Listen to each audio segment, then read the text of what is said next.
Good morning. Thank you all for coming out here this morning. My name is Brian Manley. I'm the Chief of Police at the Austin Police Department. Fred Milanowski here, the Special Agent in charge for ATF. Christopher Combs, the Special Agent in charge for the FBI. I have Austin Mayor Steve Adler and City Manager Spencer Cronk and several other members of Assistant City Manager Ray Ariano and several members of the Austin Police Department's executive team.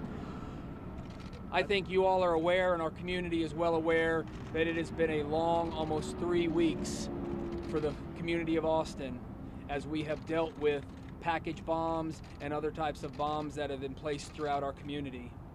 We have seen members of our community that have lost their lives and others whose lives have been forever changed due to significant injuries. We have talked many times over the past couple of weeks about the level of partnership that has taken place with our federal officials, our local officials, and our police department to bring this to an end. And through all of this hard work, we identified several leads throughout the course of the weeks. But beginning within the past 24 to 36 hours, we started getting information on one person of interest that we continued to work on and continue to develop. And as we continued to do our investigations, this person of interest ultimately moved to being a suspect. And that's what we started focusing on, was his involvement in these crimes. Late last night and early this morning, we felt very confident that this was the suspect in the bombing incidents that took place in Austin. We had surveillance teams looking for this suspect, and we ultimately located the vehicle that this suspect was known to be driving, and witnesses told us he was driving. And in fact, we found that at a hotel right up the road here in Round Rock. We had multiple officers from both the police department and our federal partners that took up positions around the hotel awaiting the arrival of our tactical teams, because we wanted to have ballistic vehicles here so we could attempt to take this suspect into custody as safely as possible. While we were waiting for those vehicles to get here, much time had passed and the vehicle started to drive away. We began following the vehicle, again waiting to get the tactical vehicles here so we could take this, make a stop. However, the vehicle ended up stopping in the bar ditch on the side of the road behind us. As members of the Austin Police Department SWAT team approached the vehicle, the suspect detonated a bomb inside the vehicle, knocking one of our SWAT officers back, and one of our SWAT officers fired at the suspect as well. The suspect is deceased and has significant injuries from a blast that occurred from detonating a bomb inside his vehicle. We cannot name this suspect at this time because he has not been positively identified yet by the medical examiner, and next of kin have not yet been notified. So there will be a lengthy investigation that will take place regarding the officer-involved shooting. The investigation will be conducted by the Austin Police Department's Internal Affairs Unit, with the Austin Police Monitor participating as well for a review of compliance with departmental policy. There will be a concurrent criminal investigation that will take place by the Texas Rangers of the incident that occurred here tonight. Again, this is the culmination of 3 very long weeks for our community. And throughout these weeks, we've talked about the importance of remaining vigilant and looking out for each other. I want to continue that message as we stand here this morning, though, because we don't know where this suspect has spent his last 24 hours, and therefore we still need to remain vigilant to ensure that no other packages or devices have been left through the community. So as we go through the day today, we want the community to remain vigilant, but I also want to look at where we are now in Round Rock and remind our neighboring communities of Round Rock and Cedar Park and the other cities that we do not know where he has been in the past 24 hours, and we need your communities to remain vigilant as well. And again, if you see something that looks suspicious, If you see something that's out of place, if you see something that gives you concern, call 911 and let us know so that we don't experience any more tragedies in our communities, because we've had far too many over the past 3 weeks. I again want to thank the tremendous support and participation that we have had from our federal partners. And since this is still an ongoing investigation, we're not going to release a lot of the specific details that led to the incidents that occurred tonight. We did have one officer who was injured when that bomb detonated as he approached the vehicle, suffering minor injuries. And then we had one officer, as I mentioned earlier, that fired his weapon at the suspect. That officer has been with the Austin Police Department for 11 years, and again is a member of our SWAT team. As is our standard practice, he will be placed on administrative duty while we conduct the necessary investigations into what happened here. I'm now going to turn it over for comments to Special Agent Malinsky of the ATF. Thank you. The unprecedented level of cooperation and partnership from the law enforcement agencies at the local, state, and federal level allowed each of our agencies to bring a different skill set to bear and identify this subject. And fortunately tonight we're able to bring this part of the investigation to a close. I also want to thank the public who continue to support us and cooperate with us and continue to send in tips. And as the chief said, we want them to continue to be vigilant. We are concerned that there still may be other devices out there. We want to make sure that if people see suspicious packages or bags, they continue to call 911 and report that to the police so we can respond and deal with those packages. Thank you.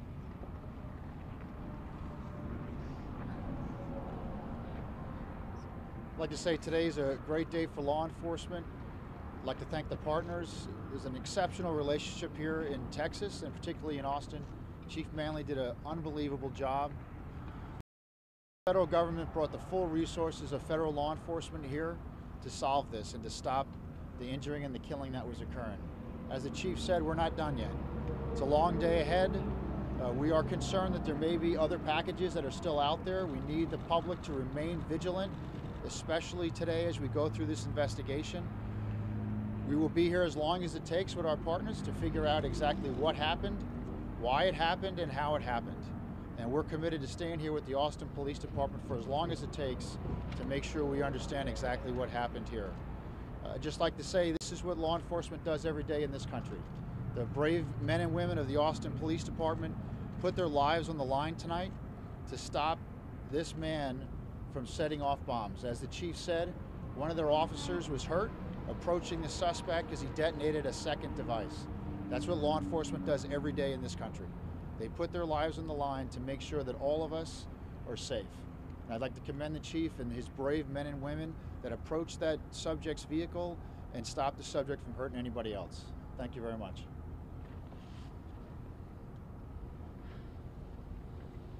I understand that the investigation is continuing and that everyone still is urged to be vigilant and look for things that are out of place. But that said, gentlemen, on behalf of an incredibly thankful community, I just want to say thank you. And if you would pass that on to the men and women that you work with. Chief Manley, to you and to your officers, to this literally army of both neighboring cities and state and federal agencies. Thank you.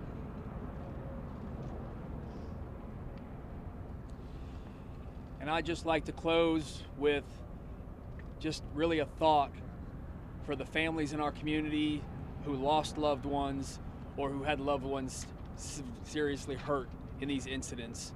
Our heart remains with you as you go through your healing process and your time of sorrow, and we stand by you and with you in your time of need.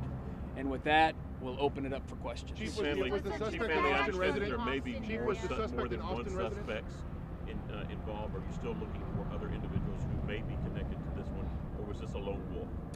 This investigation is still underway, so we cannot say that this was an individual acting on their own. That's why this investigation will continue through the day or days coming. Are you still searching Without the naming the FedEx suspect, can you give facilities? us at least some biographical details? Rough age? Was he an Austin resident? The individual involved in this incident was a 24-year-old white male, and we're not going to give out any information regarding his residence. Any accomplices, sir? Sorry? Maybe you covered this, but any accomplices? As I said, this investigation is ongoing. We want to make sure that we have confirmed that he either acted alone, or if there were any accomplices, that we identify them. Does this individual date back to March 2nd? We believe that this individual is responsible for all incidents that have taken place in Austin, starting on March 2nd, those that occurred since then as well. Are you still searching the FedEx facilities? Sir, are you still searching the FedEx facilities? There is an operation going on in Schertz, Texas, I believe, at that warehouse. Again, wanting to make sure that that warehouse is safe, in addition to the fact that a bomb detonated in that warehouse, and it takes a while to process a post-blast investigation like that, so that's going to take a while for that one to be cleared. Chief, do we have a why, Chief? Sorry? Was it the FedEx package that led you to this conference? There were several leads that led us to this person. We had a lot of evidence that came to us via video sources as well as witnesses. Was he ever on your radar prior to this? This was a subject that we had developed over the course of the investigation, but we became very interested in him over the past couple of days. Chief, do we have a why? You know, that's the one thing we don't have right now, is a motive behind this. We do not understand what motivated him to do what he did, and that will also be part of the continuing investigation as we try to learn more about him and to understand why he took the actions that he did. Was he in contact with the suspect? Sorry? Was he on his way to deliver another bomb? We don't know whether he was on his way to deliver another bomb. It is obvious that he had one with him, and that's the one that he detonated in the vehicle as we approached. Agent Combs, can we ask you in regards to how this motive or how the operations of the bombs evolved? It started off package bombs, it moved to tripwires, it moved to FedEx. It doesn't seem like the same guy, so why are you so confident that this is the same guy, or is this just an example of a person, a suspect evolving? Again, as we've said all along, we didn't want to give out specific descriptions of the types of packaging the initial bombs were in, because we knew that there was the potential he would change his methods, and that is in fact what occurred here. We do believe that all of these are related and that he is responsible for these based on the similarities that we have seen in all of the devices and in the evidence we're finding from those that did detonate. Last question. Did he have military experience? The FedEx packages, we're not going to identify who they were being mailed to. However, we have been in contact with them. Was there any contact with the suspect during the shooting? Was there any contact with the suspect before any device exploded tonight? No, we had found him in the parking lot of a hotel in this neighborhood behind us, and we did not contact him. Again, we wanted this to come to a peaceful resolution tonight, but we knew how dangerous this situation was given what he had done in our community leading up to tonight.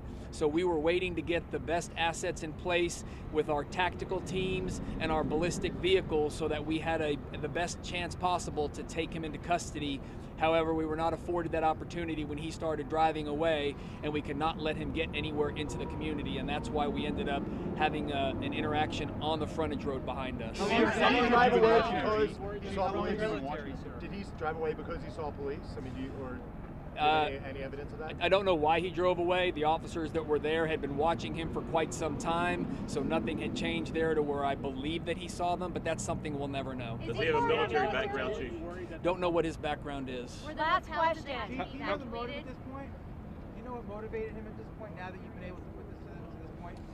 No, again, as we stated earlier, we do not know what the motive was behind that, and hopefully as we continue this investigation, we will uncover some facts so that we can try and understand, although this is something that there is no rationale for, but we can try and understand what his motive was. Thank you very much.